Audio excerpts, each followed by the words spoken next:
Able to hear me? Yes, sir. Okay. So last class, where did we stop? Sir, we stopped in, sir, we did not go to the second phase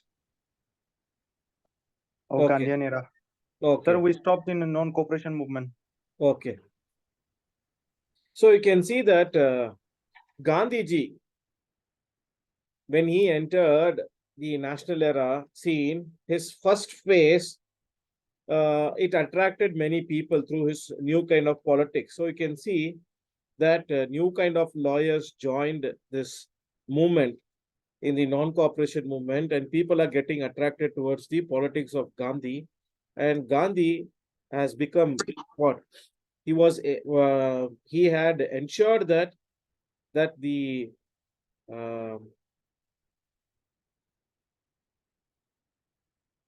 that Constitution of Congress was changed to accommodate Gandhi, and he became the sole leader, irrespective whoever is the president.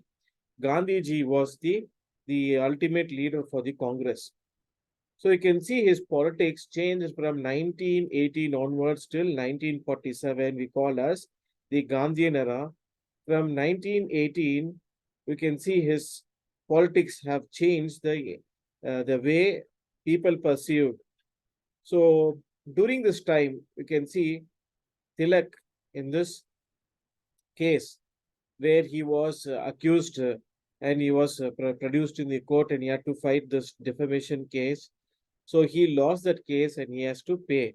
So Tilak had kept his printing press for sale, and people in the nationalist movement leaders, they did not want the sale because printing press of Kesari and Maratha, where Tilak had published his newspapers, was very popular, and it was very difficult for Indians to own a press.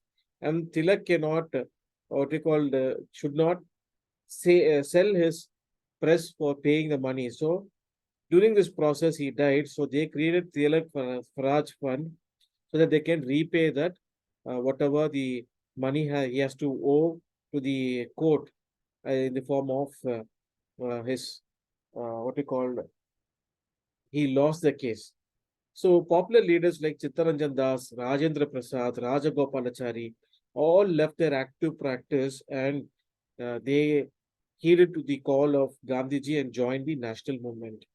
So you can see the non-cooperation movement and the Khilafat movement gave a fillip to the national movement. And Gandhiji was the head of the All India Khilafat Committee. And this Khilafat Committee gave a call to all the Muslims not to serve in the British Army. And also it gave a call to all the people to leave the what we call jobs, government jobs and government schools, which institutions which is patronized and administered by British, people were asked to boycott. So the Ali brothers, who were the founders of the Khilafat Committee, were arrested, and not only that, they were deported for sedition. So government came very, what we called, heavily on the national movement, second national movement. So which is the first national movement, what we call mass movement in India? Swadeshi and boycott.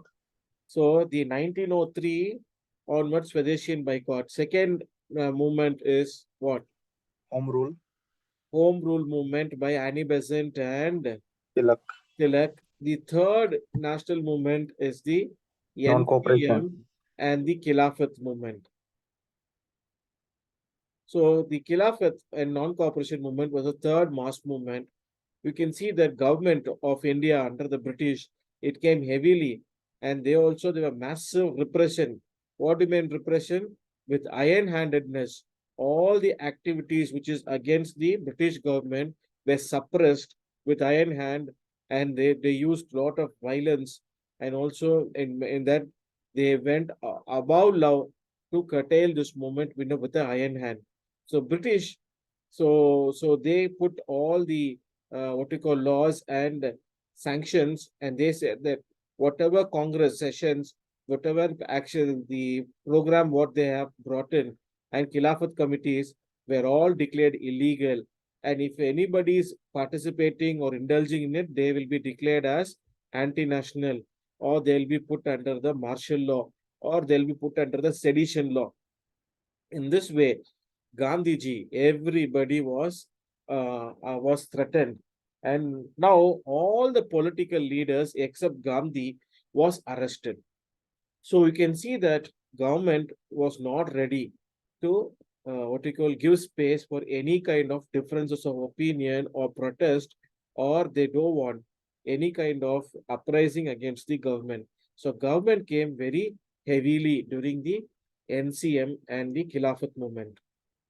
So you can see that in 1921, in the December session, Chittarranjan Das was elected the president of Congress in the Ahmedabad December session of 1921. So since he was in prison, Hakim Ajmal Khan was deputed, and he took the role of the acting president, and he presided over the Congress session. And Hakim Ajmal Khan, as well as the jailed president of Congress, Chittarranjan Das, they were determined to continue the struggle against the British. And they also said that the Gandhian way of non-cooperation and boycott and Swadeshi will be the mode, and it will be non-violent in nature. And you can see that this non-cooperation movement was still continuing. Many thousands of people started to come and protest. The more the government is trying to suppress, many people started to come and what we called attend the programs and protest against race nationalistic what we called slogans in this protests. So you can see that during this era, where what was the issues that are happening in South India, Mopla rebellion took place, where the upper caste people had what we called controlled the lands there, and the landless peasants, the Muslim mapilas, they started to fight against the injustice. And also the British, they when they started to rule the subcontinent, particularly in the Kerala, upper Kerala region, they started to impose unjust laws, and also the rate of interest was very high. Moplas were not in a position. So this Mopla rebellion became communal, where Hindus and Muslims clashed, and there were large-scale violence and many deaths on both the sides. At the same time, in the Assam, in the Brahmaputra Valley, as well as the other regions of Assam, the Adivasis went on strike because of the labor and the conditions, as well as the issues that was pertaining to the plantation tea laborers. They also went in strike. In the Awadh province, you have the issues where the earlier talukdars were there, now they reinstated the high rate of taxes, and the middlemen, the tenants refused to pay the taxes. During the same time in 1920s, Singh Sabha was very instrumental in reforming the activities of the Sikh shrines and Sikh religious places. So the Mahans who were controlling, now they made their Sikh properties and shrines as their private what you call property, and they tried to have lot of control, and they did lot of corruption. So Akali movement came. So SGPC, Shiromani Gurudwara Prabandhak Committee, was set up. So you can see in the east, north, and northwest and south, you can see there were different types of issues. Now all are now slowly, you can see the Gandhian era is able to bring all the issues into one focal point called national consciousness. So India till then was a nation in making. So Gandhiji, when he started for his call, he started this mass civil disobedience movement. So he wanted to start CDM. So on 1st February 1922, Gandhiji gave a call because CDM is what, according to Gandhiji, civil disobedience movement is more powerful than an armed rebellion. Yes or no? Yes, sir. So powerful than armed rebellion. That means what? So you will peacefully protest and you will not cooperate. It is a it is the duty of the righteous man not to cooperate with unjust and unrighteous people. So all those things you will disobey government laws, everything.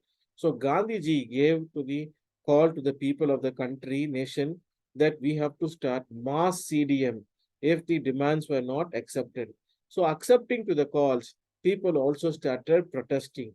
When people started to come in large numbers, what was the reaction of uh, British government? Were they quiet or were they were happy or were they were what you call just maintain status quo? What did British do? They started to react, sir. Yes, they started to react, and not only react, they wanted to suppress because it is going out of control. Gandhiji's techniques, no, he is using all the what you called very learned technique where without using any bullets or armed, he's creating opinion. He's creating a global agenda. People are arousing, and it is a big problem for the British government because British are also connected globally. So they cannot say that we are ruling. If people are protesting, if injustice is done, it will affect them internationally also. So you can see that now government is a fix. So government has to bring down this movement so that they will maintain what you call peace as well as they will try to put a full stop to this uprising. So Gandhiji's call, many people came. So you can see that a very sad event takes place during this event. The event is that Chowri Chowra incident takes place. Why is Chowri Chowra incident take place? You can see that Chowri Chowra incident happened on the background of this, the mass participation that took place. You can see that the Chowri Chowra incident, Gandhiji's response to the um, national movement, civil disobedience movement, people came. So in the Uttar Pradesh, we can see that people started to come in large numbers in a place called Chowri Chowra. So you can see the people started to protest. When people started to protest, even the British government, they started to do what? They started to, 1 minute, please.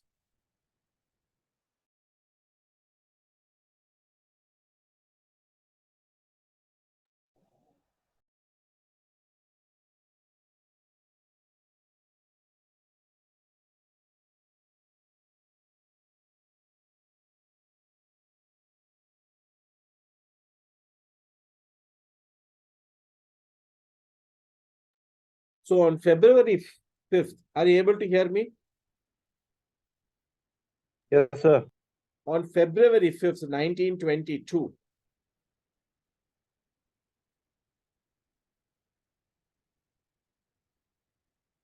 this Chowri Chowra incident took place. What is the background of Chowri Chowra?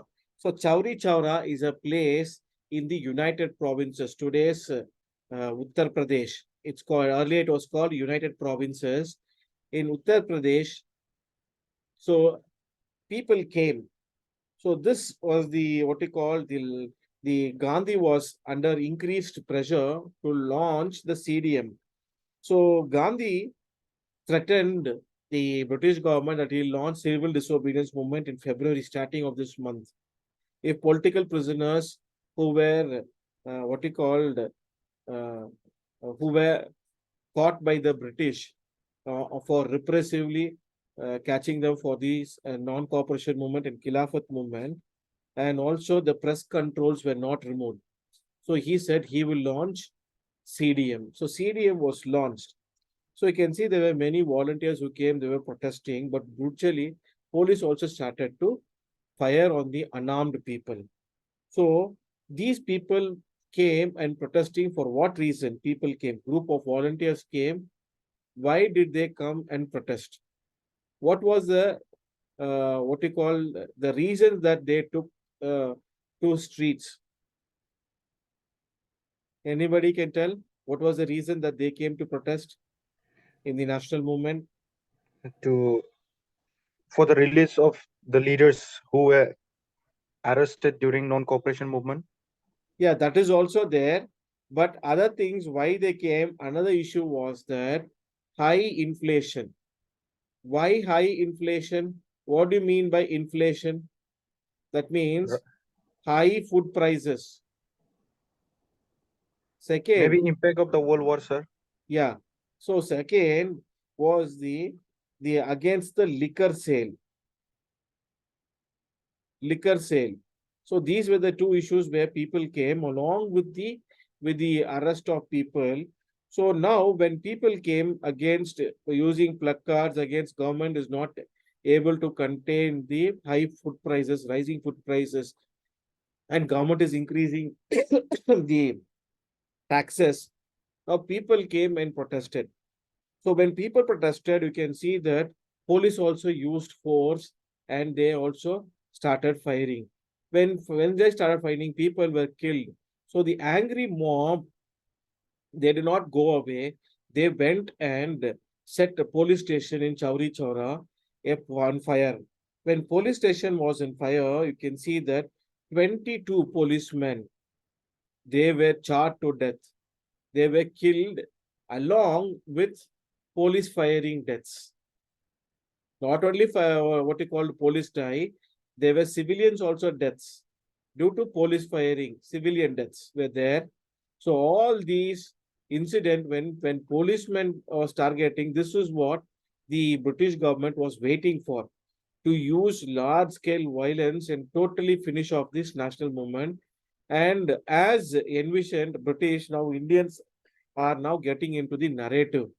So Gandhiji understood if he is not going to control this, this will turn into what violent means, and it's very easy to British to what put a full stop, put the martial law.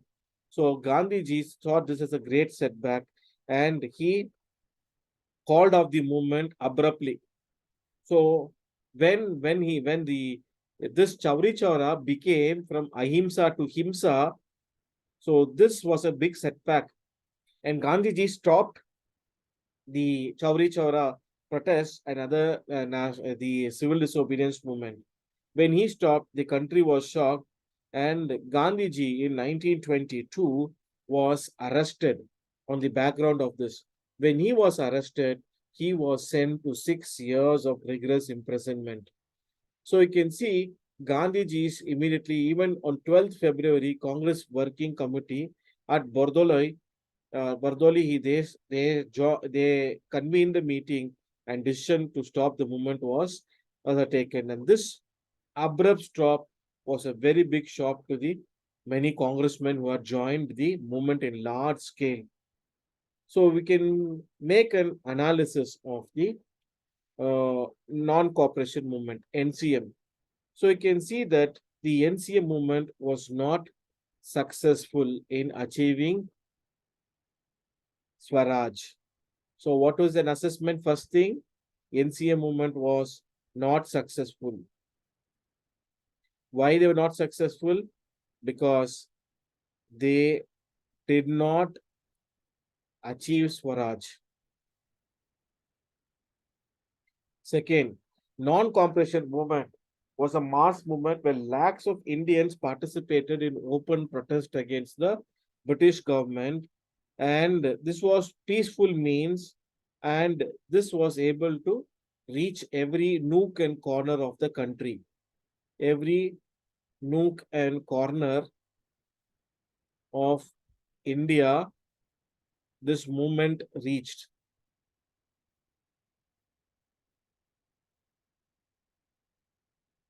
So you can see that Swadeshi was very much popular and boycott of foreign goods happened.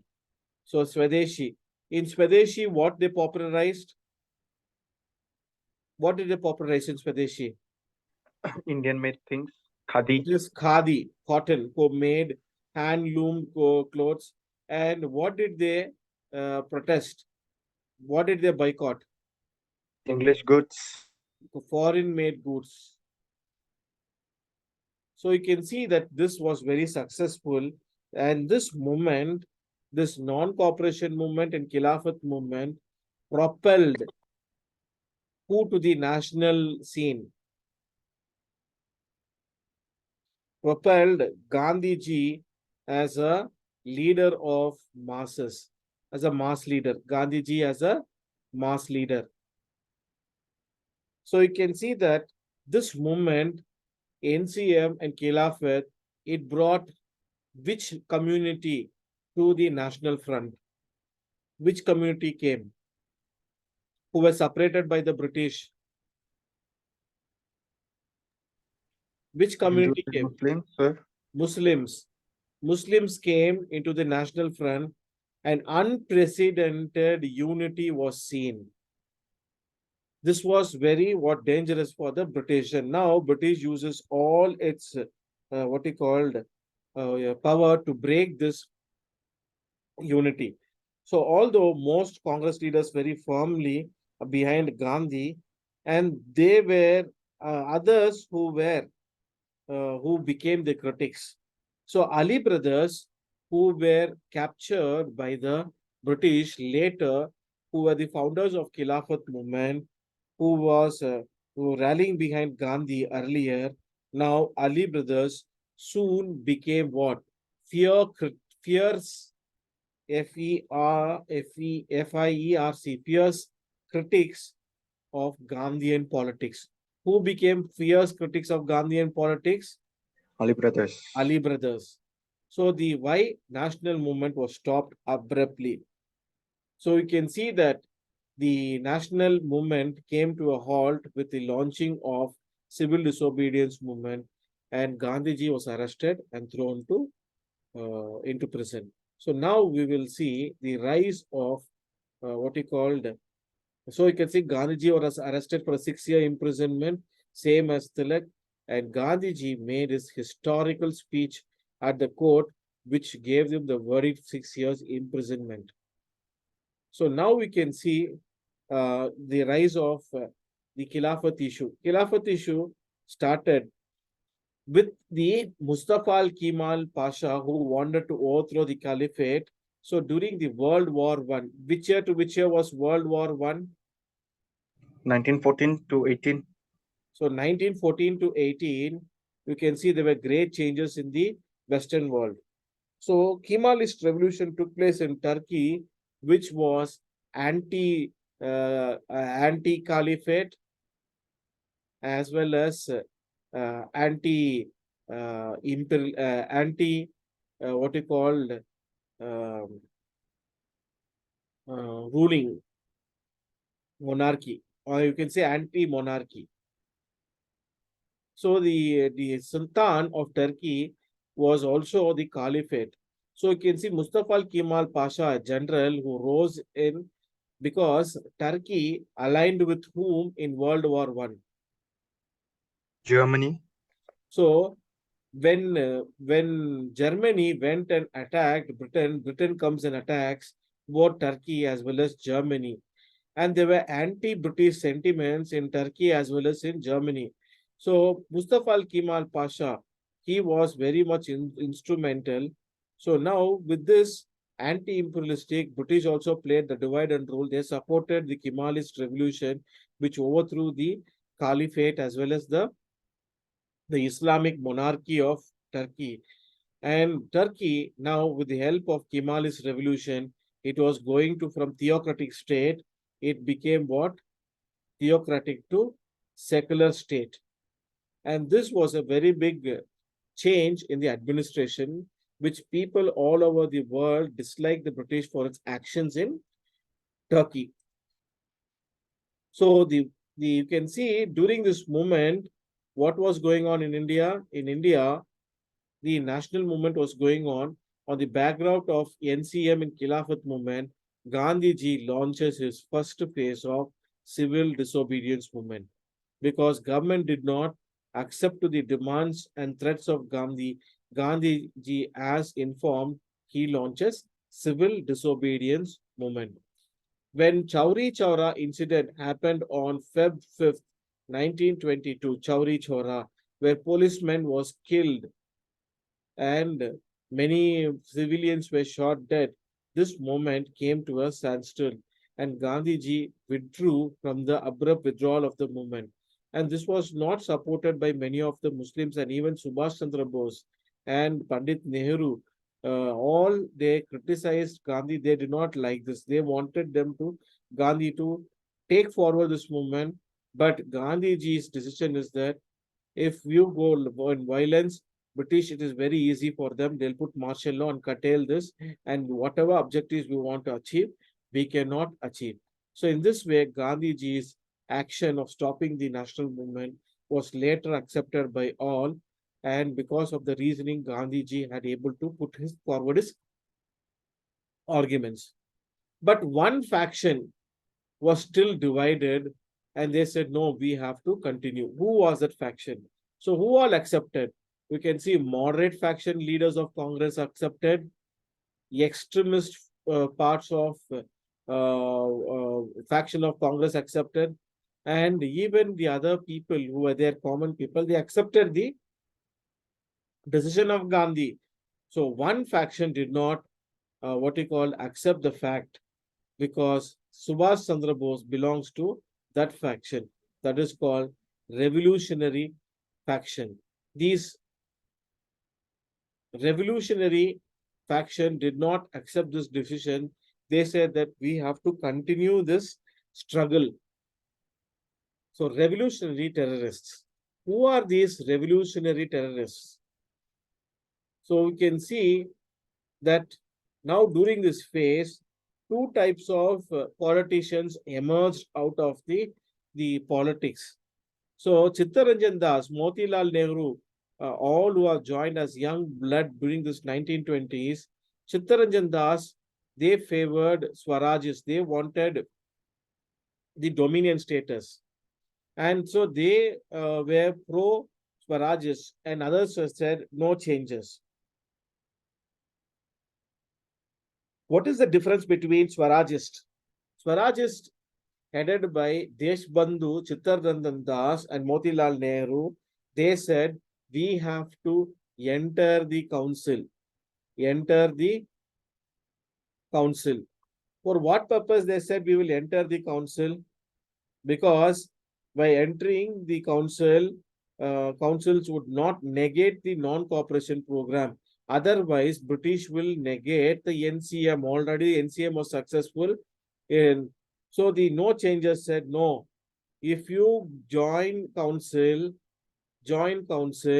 it will neglect the constructive work that we are doing. So no changes were not in favor of joining the council. So constructive work will be hampered. So Sardar Patel, Rajendra Prasad, Mohammad A. Ansari, all were no changes group. Who were these Swarajist group? Chittaranjan Das, Deshbandhu, and Motilal Nehru were the Swarajist class. So you can see there is a sharp divide in the ideology of the Congress. So C.R. Das, Motilal Nehru, who were very pro-active members, they were favoring that we should enter the Legislative Council.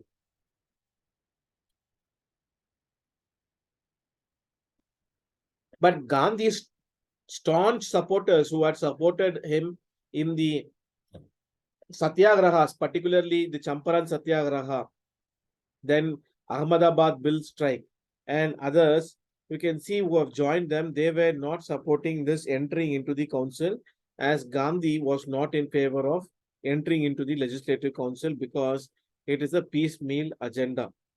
So Swaraj said that we will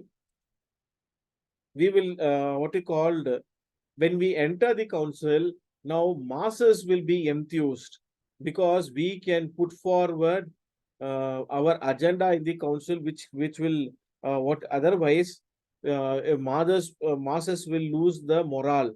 So masses will have what? Morale booster. Will be morale booster. So we have to enter the council. Otherwise, a political vacuum will be created.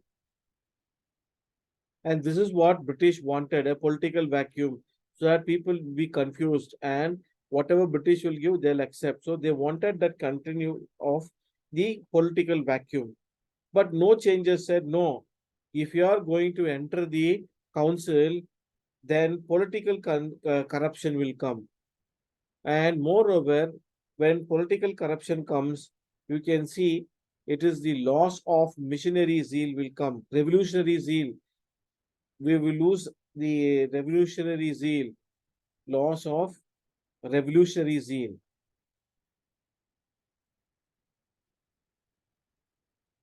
So you can see that there is a sharp divide among the no changes and Swarajes. Swarajes wanted to enter council and they wanted to what you call be the voice of the people, and also it will be very moral booster to the what you call to the cadets. And not only that, legislative council can be used as an area of political struggle, area of political struggle. So whereas no changes, they were saying that no, our constructive work will be hampered. Constructive work will be hampered. We have to concentrate. We have to concentrate on next phase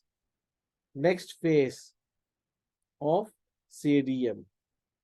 So this sharp divide divided the Swarajists. Finally, you can see that the no changes group and Swarajist group were at loggerheads. Swarajists still, you can see they were divided and they became responsivist and non-responsivist. So Swarajists favored entering council and become the voice of the people and put forward their agenda. And moreover, they wanted to people to know that we are also officially protesting. So they said we will enter the council.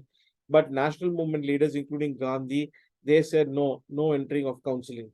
So you can see Swarajists advocated fighting elections to join for the legislative entry, and no changes said that no, we have to train our people, equip them for the mass struggle, upcoming mass struggle we have to be very successful.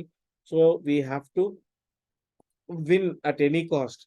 So Swaraj said, no, we have to enter the council, we'll challenge the government, we'll debate on all the issues. So people will come to know in this way, and we will also will preach. And no changes said, no, we don't want anybody to go there. So we will preach about Khadi, we will speak about the Swadeshi, and we'll boycott the foreign goods. And we have to fight untouchability, lower status of women. Swaraj said, no, we have to enter the council because we can fight legally all these things what you want, we can fight it legally and we can bring legislations, and and otherwise it will hamper our entire political function. So no changes said no. For us, untouchability, lower status of women, other social issues, Hindu Muslim unity is more important, and Swaraj is they cannot put a stall on our proceedings. So Congress was clearly divided in the Swarajist and no changes movement. So Swarajists, now they said no more of what you call being part of Congress, because Congress ideals were Gandhian is putting a full stop. So Swarajist, particularly Chittaranjan Das and Motilal Nehru, they formed a new party from out of Congress called Swarajya Party in December 1922. So Chittaranjan Das became its president and Motilal Nehru became its secretary. So you can see that the no changes and Swarajists had what we called the clashes. So Swaraj is further divided into responsivist and non-responsivist. So Gandhiji, by this time, he was released after 2 years of his arrest on the basis of health grounds. So 1924, Gandhiji became the president of Congress. So 1924, he became president of Congress. Who became president of Congress? Gandhi. Gandhi, and he led the Belgaum session of Congress.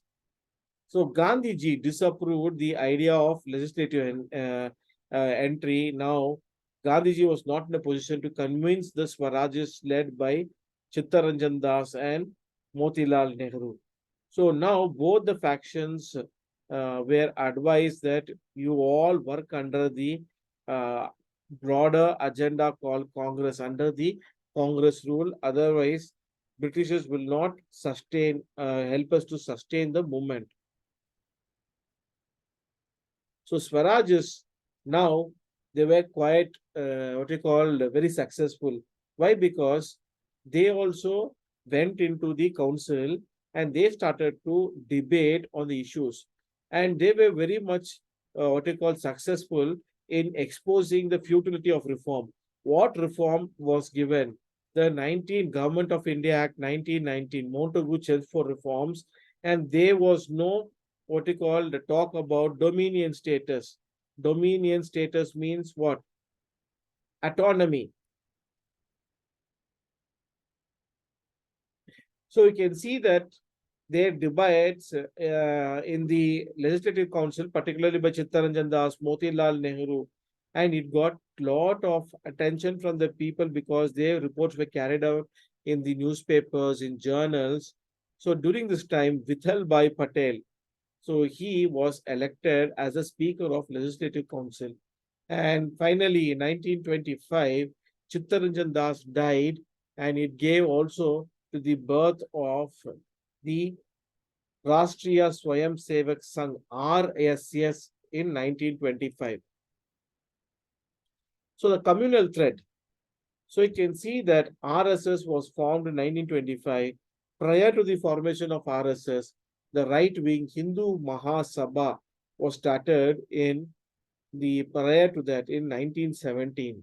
So now communal angle started in the politics.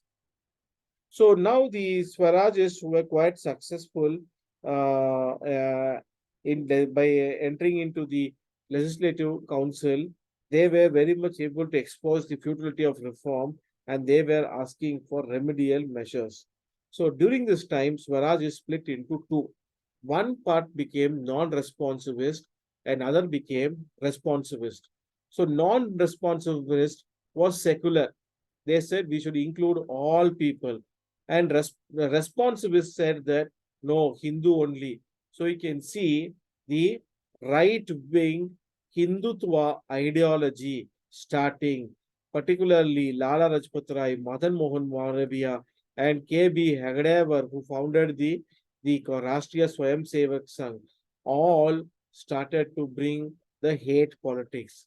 So both Motilal Nehru's very strong sisters, he stood for the secular dimensions, and also he wanted to protect the minorities. So in this way, slowly the mass minority politics started, where majority started to politics started, where they started to say that minorities are responsible for the cultural degradation of India. And this way they started to harass the minorities by the majority community, and that created a lot of violence. So you can see the split in Swarajist. One became non-responsivist and responsivist. So responsivist said they were accusing that we are practicing such things opposed to Hinduism. They said that we will bring in what you called everybody's interest. Responsivist said no, we have to protect the Hindu cultural identity. We have to protect the Hindu what you called greatness, so that we shall support the Britishers even to the extent of safeguarding the interest of Hindus. Can you understand how particularly the Madan Mohan Malavia and others who are there, who were the proponents of the right-wing politics, they said we will offer, they even offered support to the British. So Motilal Nehru, Chittaranjan Das, everybody, they did not support. So from this, we can see that today's Hindutva groups, so they're claiming so much patriotic, they were pro-Britishers because they wanted to support the British so that their Hindu caste identity and other privileges will be retained. So non-responsivists, they said, no, we will take up the fight of the backward classes. So in this, we can see that slowly the incident, what happened, it is bringing the differences in the Congress to the forefront. And now people, particularly Lala Rajpat Rai, Madan Mohan Malaviya, Kelkar, they said we should support the government in order to protect the Hindu interest. Who all supported Lala Rajpat Rai, Kelkar, and who? Madan Mohan Malviya. Madan Mohan Malaviya. All three supported the government to safeguard the Hindu culture, trade, as well as other issues.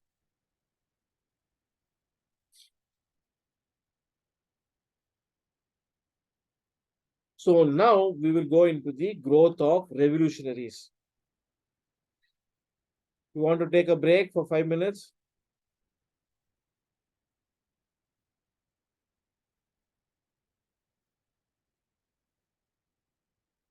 Hmm? Let's continue, sir. We'll continue. Yes, sir. Okay. So growth of revolutionaries was a very big, what he called change in the Indian polity.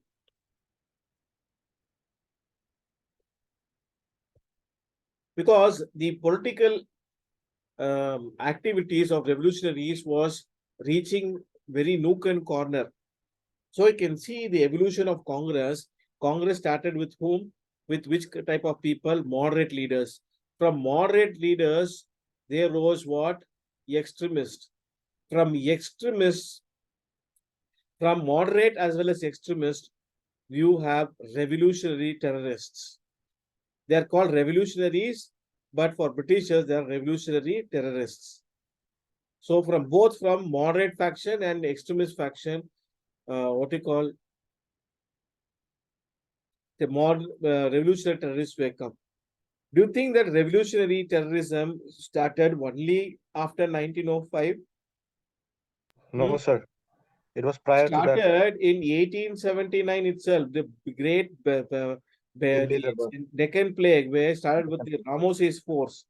So you can see that the um, the leaders, particularly the Swarajists and non-Swarajists, they had two types of faction. What was one? One was responsivist and non-responsivist.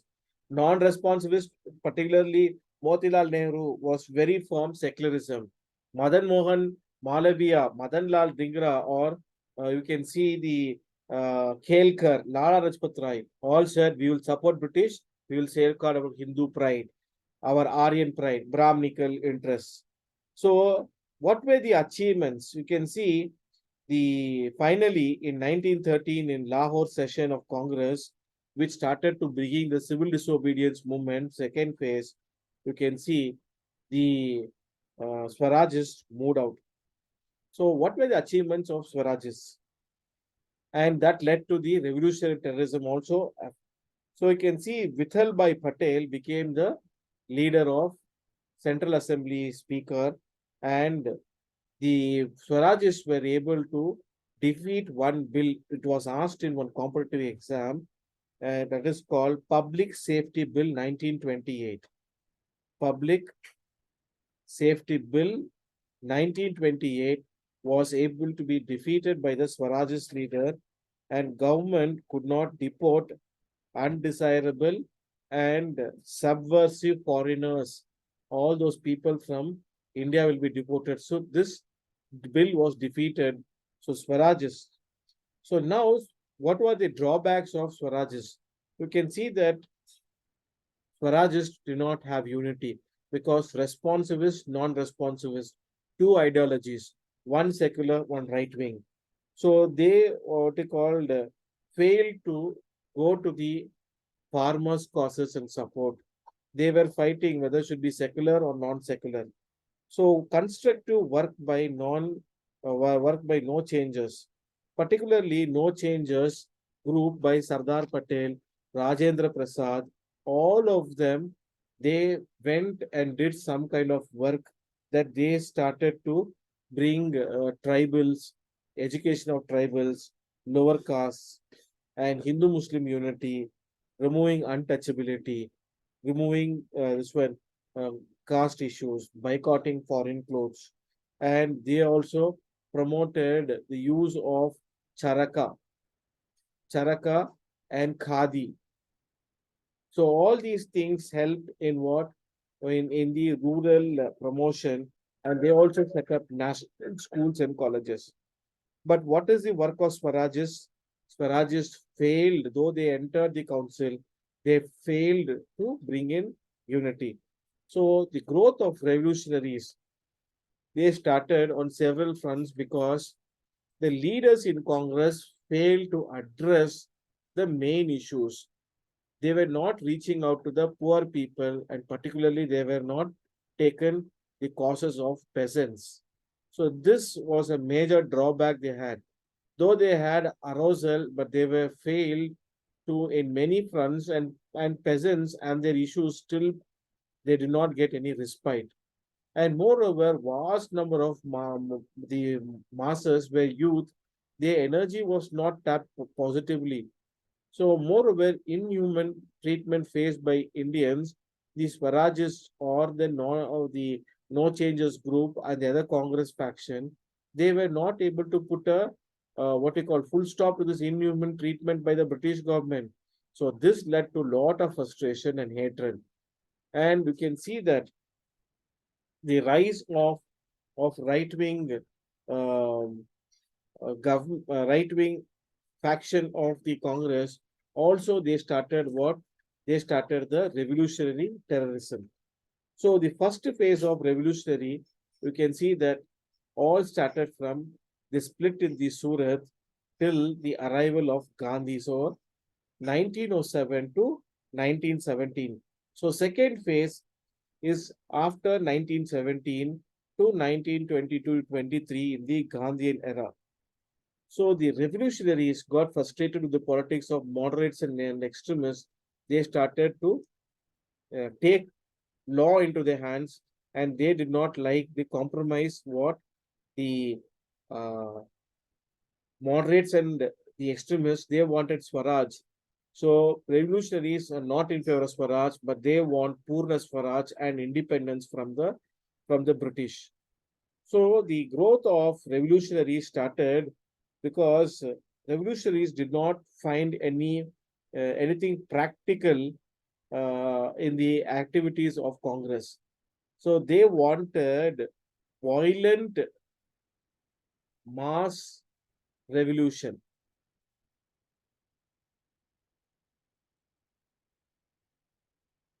What did the revolutionaries want? They want revolutionary mass violent revolution, and they they opposed the non-violent methods, and they adopted the footsteps of the Russian nihilists. Who are the Russian nihilists? These are the precursors of nihilists and Irish nationalists. They took armed struggle. Irish nationalists and Russian nihilists. Russian nihilists are the precursor to the Bolsheviks. So you can see that the methodology of heroic actions were there. How? They organized assassination of unpopular officials who had oppressed Indians. So particularly, you can see that those officials and those people, Indians who are traitors, then unpopular officials, traitors, as well as you can see those people who inform about those revolutionaries. All these peoples had to be killed down. Who has this agenda in their mind? The revolutionaries. So during the First World War, the revolutionaries started to use Swadeshi dacoities. What do you mean by Swadeshi dacoities?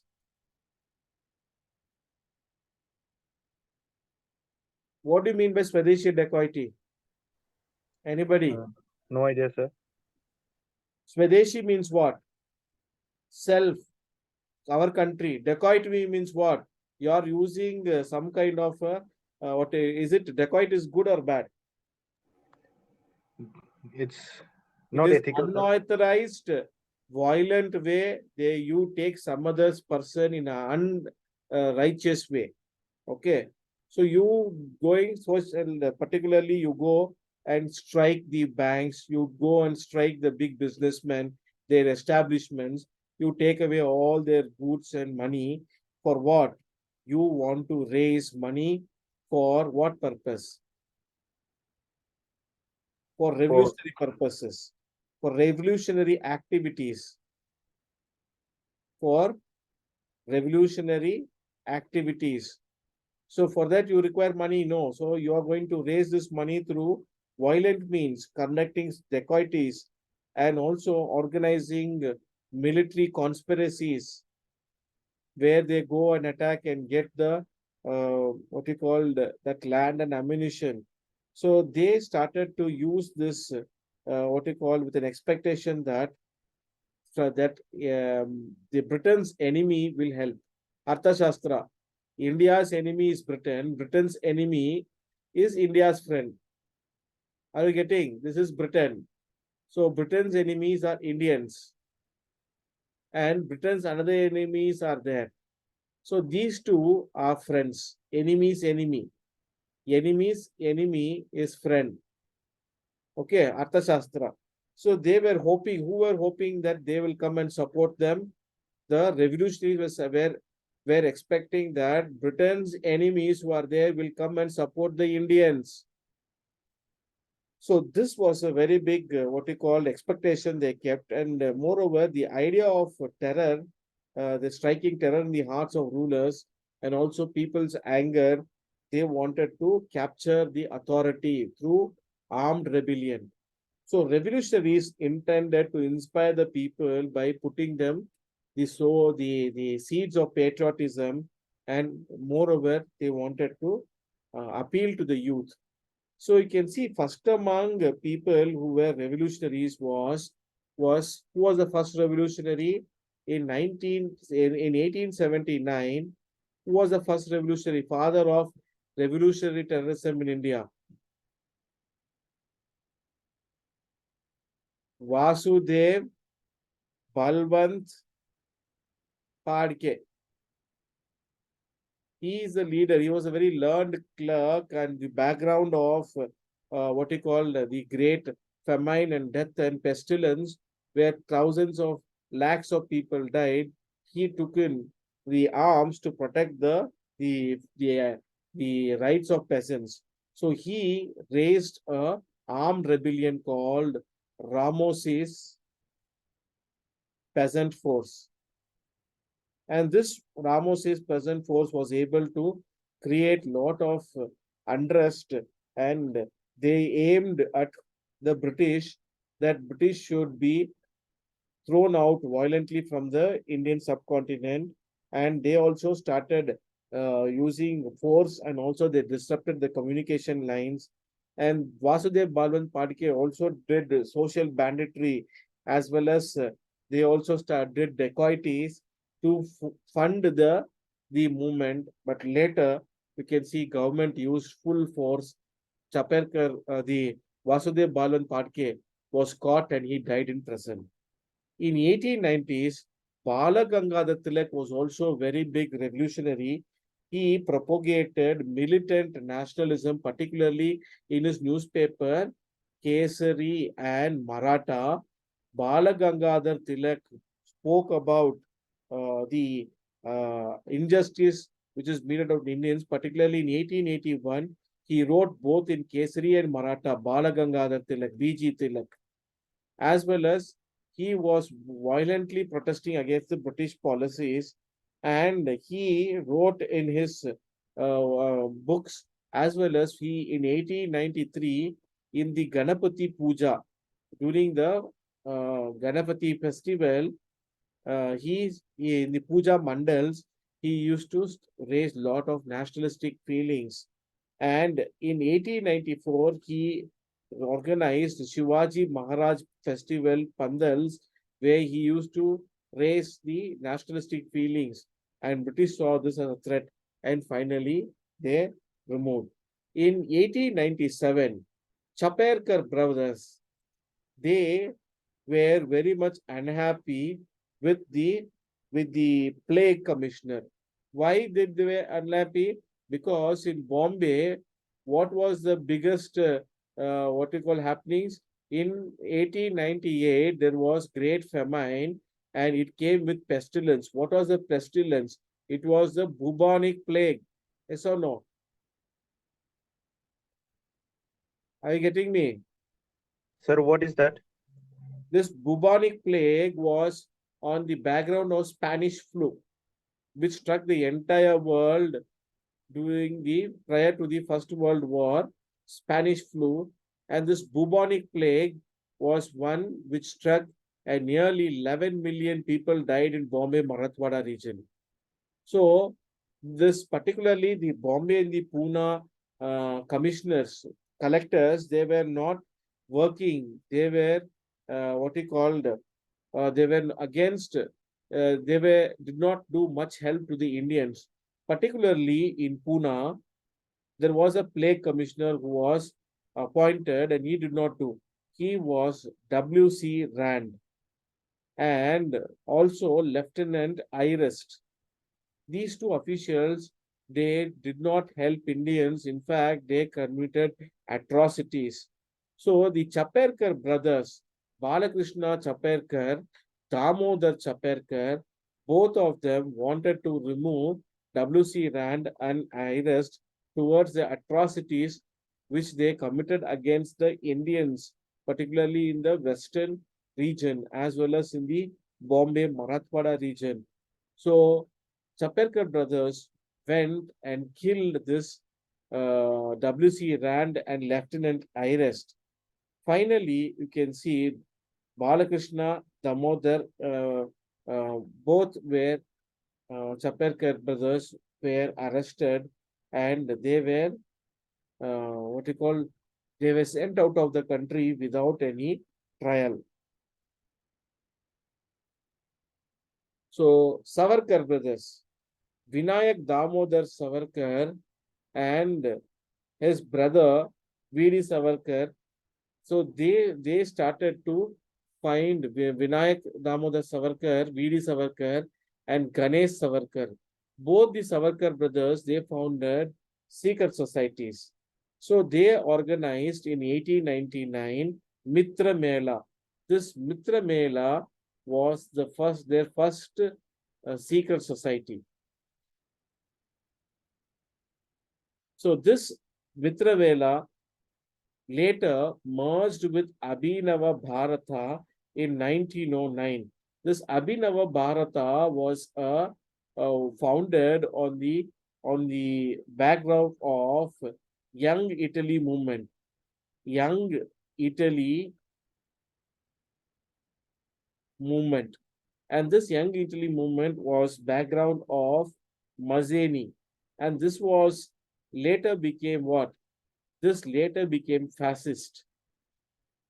And this fascist regime they wanted. So this Mitra Mela merged with Abhinava Bharata, and in 1904, later in 1907, Abhinava Bharata became very much what he called active, and they were involved in the manufacturing of bombs.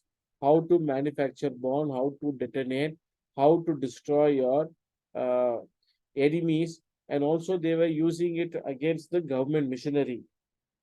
So Savarkar was involved in many what we call revolutionary activities.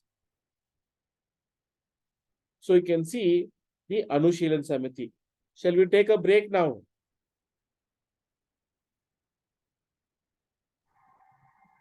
Yeah. We will take a 10 minutes break and we will come back. Okay. Okay, Sir, sir. Yes, yes. anyway, 7:30, like we'll be having a dinner time, sir.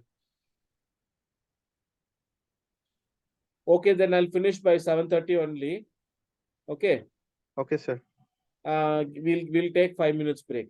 Okay, sir. 5 minutes break, we'll come back. Okay.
Saurav, Yes, sir. Good evening, sir. good evening, Baba.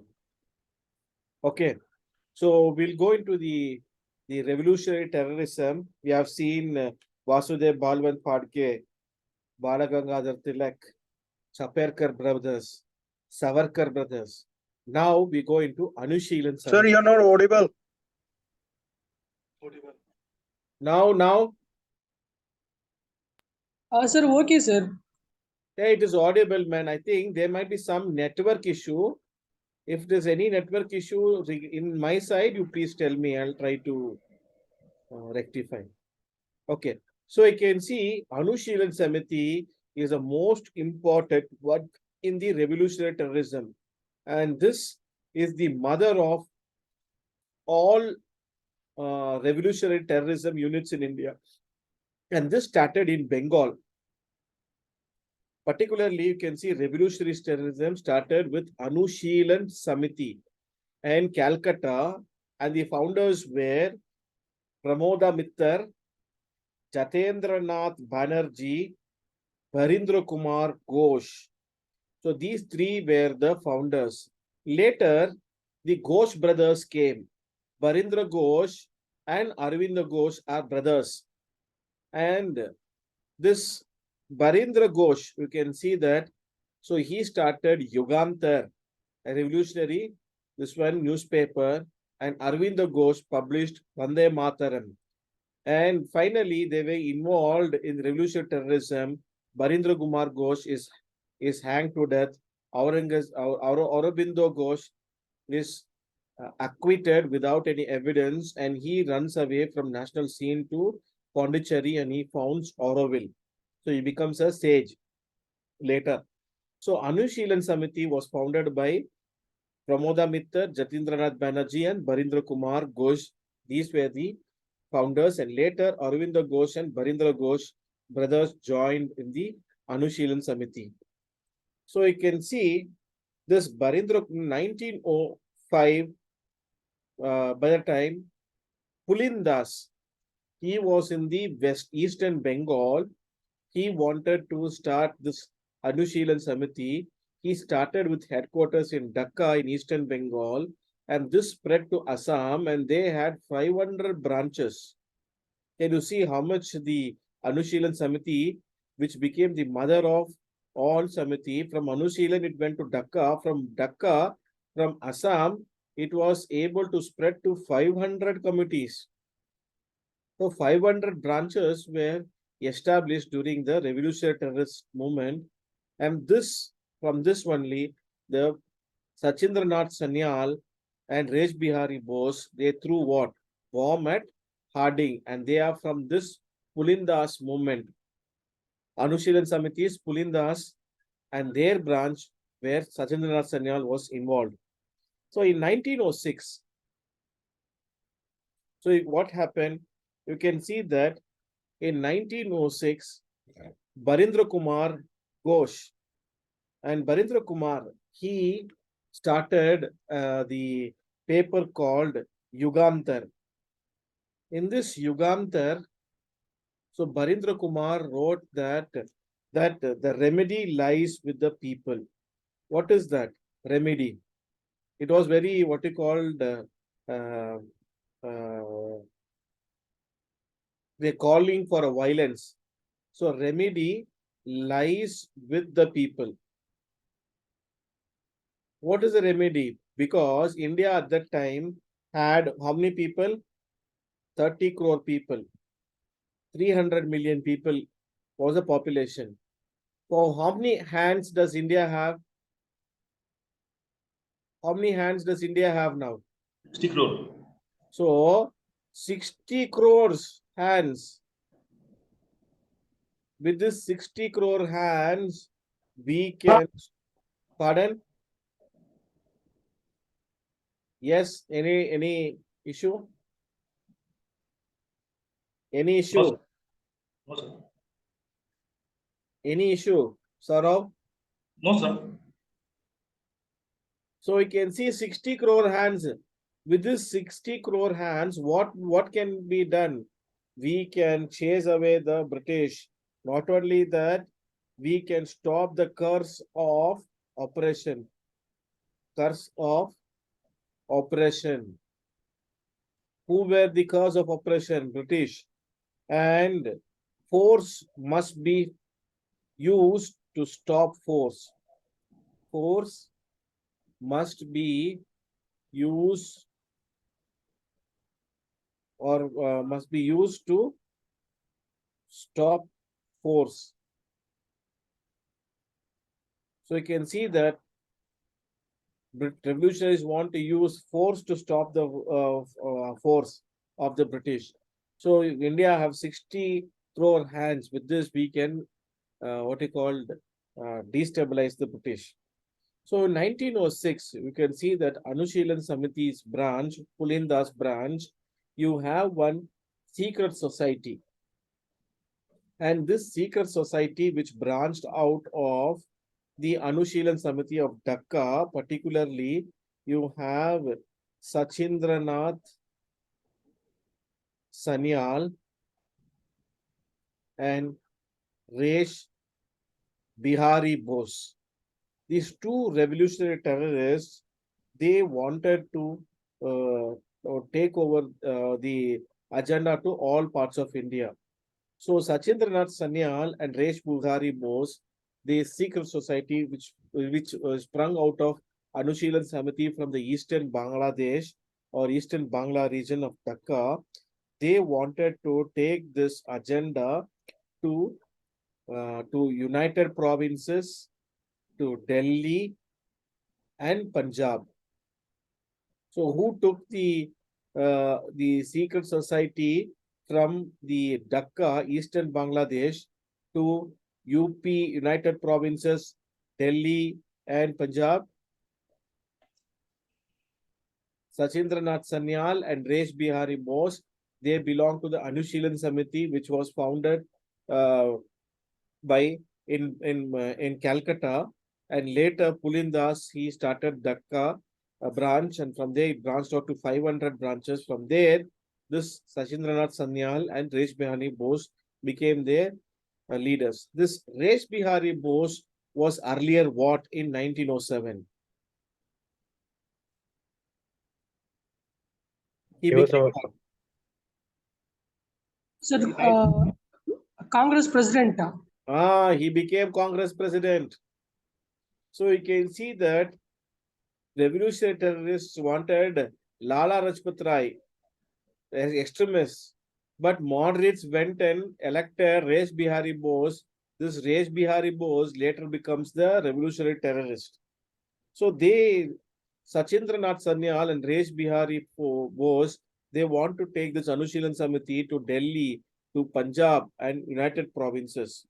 So they used what they called, they sent a particular person called Hemachandra Konago. Hemachandra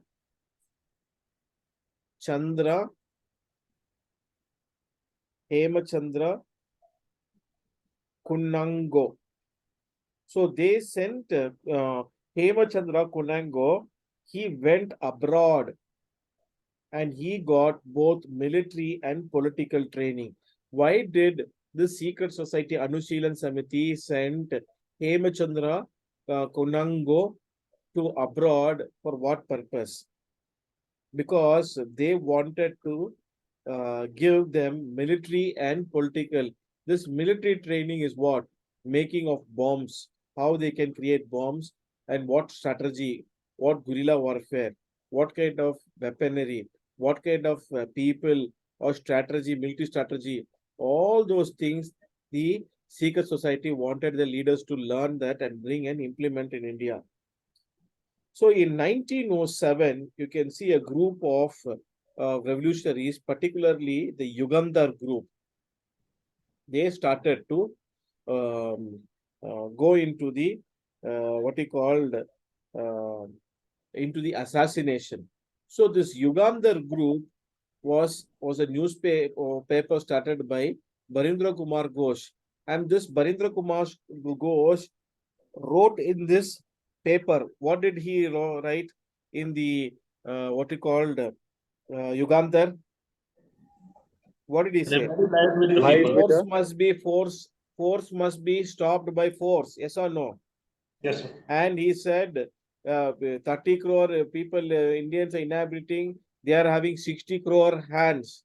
And with these hands, we have to stop the curse of oppression and force must be stopped by force. So this Anushilan Samiti, they also started Yugamtar, which became a militant group. This Yugamtar group, they also made, it was headed by Bhupendranath Dutta, Abhinav Bhattacharya, and Barindra Kumar Ghosh. It became a society later from a newspaper. This branched out of Anushilan Samiti, Pulindas.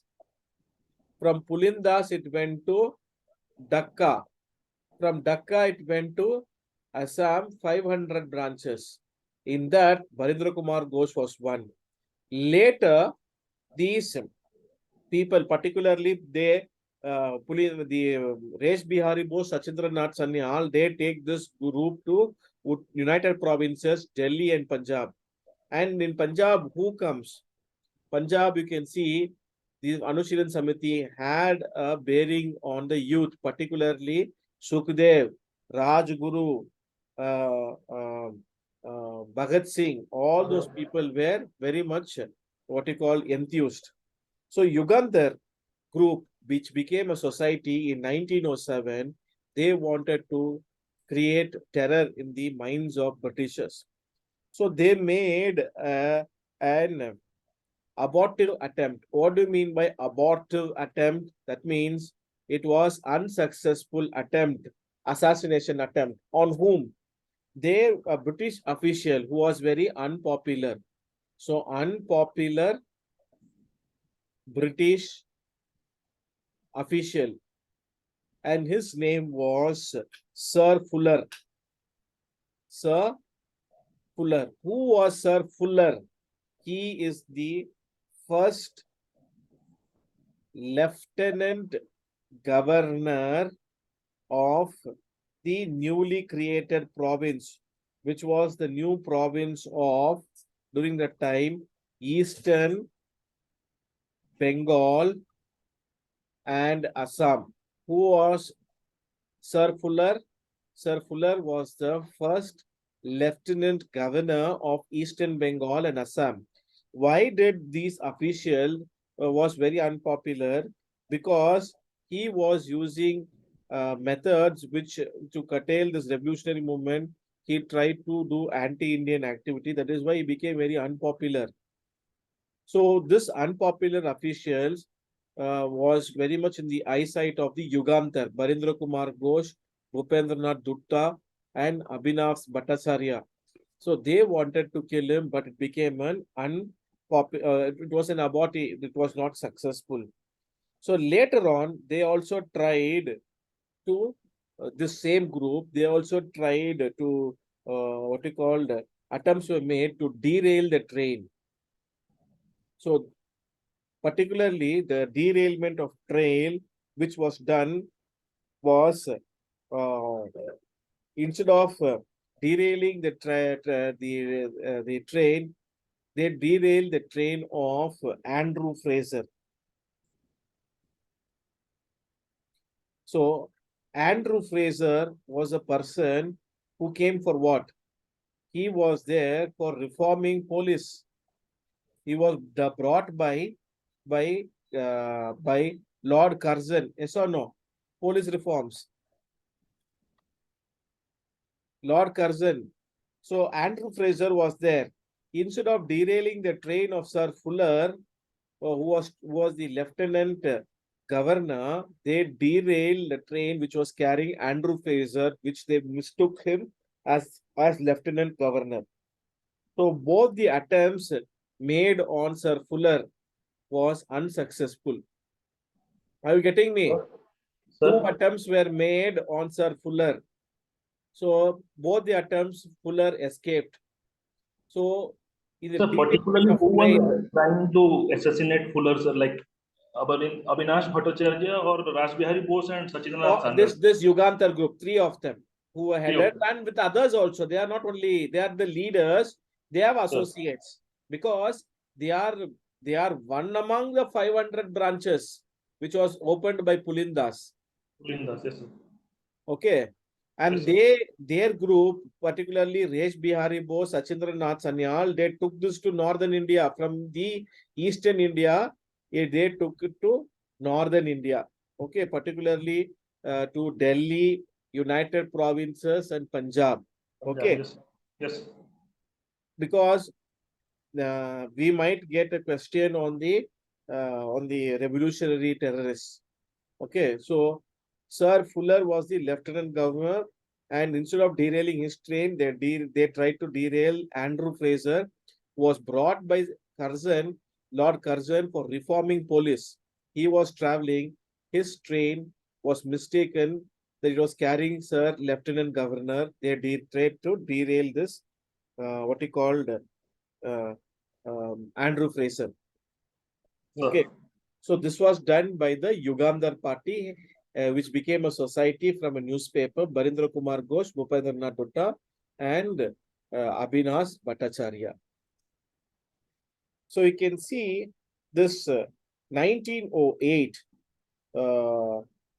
were very much important, because in 1908, Pulindas, who had taken forward this Anushilan Samiti in 1908, Pulindas in the Dhaka region of eastern Bangla region. So he was involved in an dacoity called Bara dacoity. Why did Pulindas involve himself in Bara dacoity? Because the revolutionary terrorists need money, resources, arms, ammunition to carry out their struggle, because it is not easy to carry out a struggle without this. How will you feed? How will you buy the ammunitions? So they created this Bara dacoity to fund their activities, revolutionaries to fund revolutionary activities. Okay, so you can see this Anushilan Samiti was involved in the 1908 murder of the Kennedy murders. Who were there? What we called Kennedy. So you can see that Parafula Chaki and Kudiram Bose, they were arrested. For what purpose? So the Anushilan Samiti, particularly the Parafula Chaki and Kuriram Gurus, they threw a bomb at a carriage, assuming that this carriage was carrying the Muzaffar Nagar Judge Kingsford.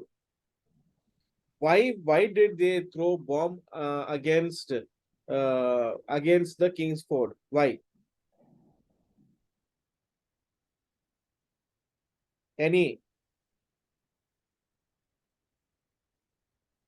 So they thought that Kingsford was a judge who was what he called assessing, and he had sentenced many of the revolutionary terrorists for terrorism, as well as for the actions against the state, that you called as sedition. So you can see that they threw a bomb in that. Kennedy was an official who got murdered in that instead of Muzaffar Nagar. So Kudiram Bose and Parafla Chaki was what involved. Later you can see the Ghosh brothers. So they also were involved. Barindra Kumar Ghosh and Arvindo Ghosh, they were also involved in this Muzaffar Nagar judge. Prior to this, you can see they were also Arvindo Ghosh and Barindra Kumar Ghosh. They were involved in the Alipur conspiracy.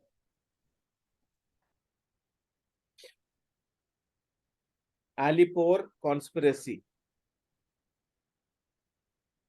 or it is called as Manik Tola bomb conspiracy. Manik Tola, they were asked in UPSC also. In Mass the Following, they have asked Manik Tola bomb conspiracy. You can write down. Or it is called as Muraripur conspiracy. All are same. So in in competitive exam, Murari Pukar bomb conspiracy. All three are same. Okay. So Yes, you sir. can see that all three, whether it is Alipur conspiracy or Maniktola bomb conspiracy or Murari Pukar bomb conspiracy, all three are same. In this, who is involved? Aravindo Ghosh, Barindra Kumar Ghosh, as well as there was another person called Ulaskar Dutta. Ulaskar Dutta. So you can see in this, what you called Aravindo Ghosh, they were not what you called did not find any evidence of Aravind Kumar Ghosh. Later, Barindra Kumar Ghosh was found guilty and Ulaskar was guilty. They were arrested and finally they were given death sentence. And these Aravind Ghosh were also involved in this issue called the Muzaffar Nagar Judge Kingsford, who was what he called hit by the bomb, assuming that it was whom. Instead of killing Muzaffar Kingsford judge, they killed Kennedy. Okay. So we can see who's involved in Kennedy murder. Kudiram Bose, Paraful Chakki, Arvinda Ghosh, Barindra Kumar. Who is involved in the Alipur conspiracy or what he called Manik Tola bomb conspiracy? You can see Arvinda Ghosh, Barindra Kumar Dutta, Barindra Kumar Ghosh and Ulaskar Dutta. Sir. Okay. Yes, sir.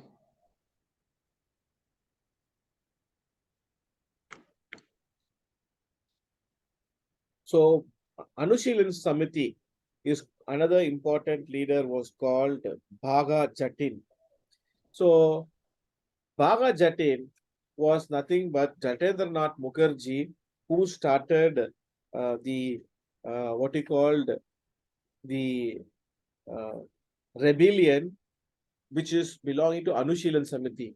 So Jatendranath Mukherjee, he started the organization, he revitalized the Anushilan Samiti there, their hideouts, and he brought a strategy of going to the mangroves, particularly in the Bengal Sundarbans, and they made this hideouts. During the World War One started from 1914 to 1918.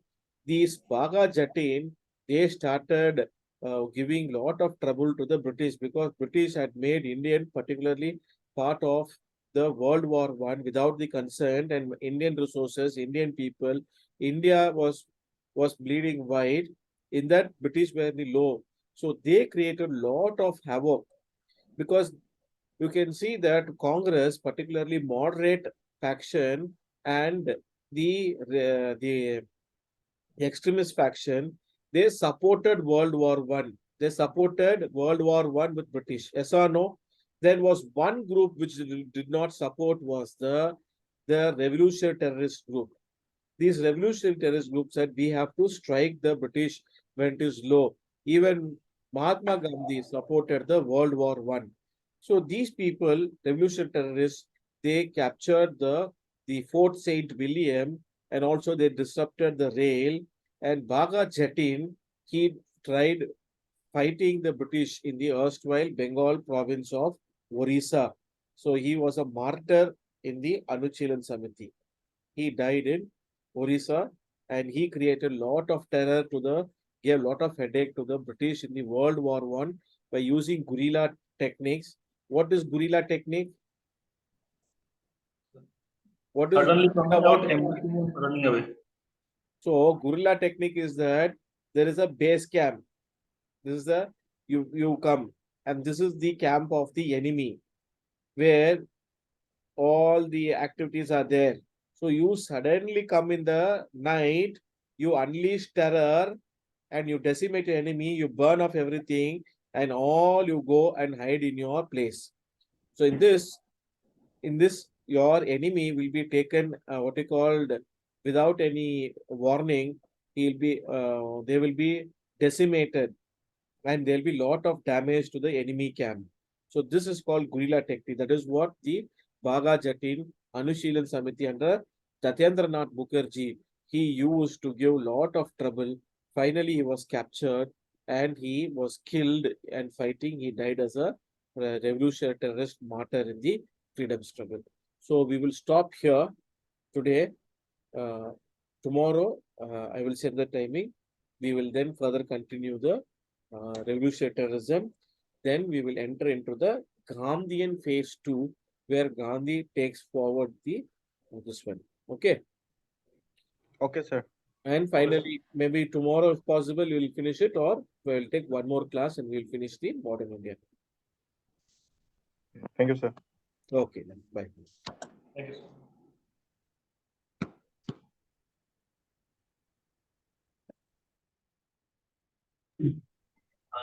Thank you, sir. Welcome.